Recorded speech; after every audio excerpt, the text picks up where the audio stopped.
ఇదైతే ఒక thriller movie. Movie అయితే చాలా బాగుంది.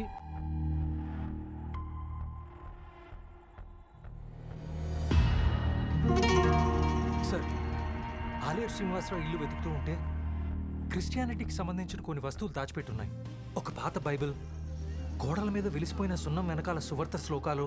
కానీ 25 సంవత్సరాల నుంచి ఆ ఇంట్లో హిందువులే ఉంటున్నారు. రంగారావు కేసులో 2 క్రిస్టియన్స్ ఉన్నారు సార్, సెబాస్టియన్ అండ్ ఫెర్నాండెస్.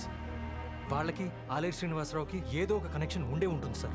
ఈ మూవీ స్టోరీ ఏంటంటే స్టార్టింగ్ 2 హత్య జరిగే సీన్లు అయితే చూపిస్తారు. అది పాస్ట్లో జరుగుతుంది. అండ్ ప్రజెంట్లో అయితే ఆ బాడీస్ అయితే బయటకు వస్తాయి. అంటే దాదాపు ఒక 40 ఇయర్స్ తర్వాత అయితే ఆ బాడీస్ అయితే బయటకు వస్తాయి.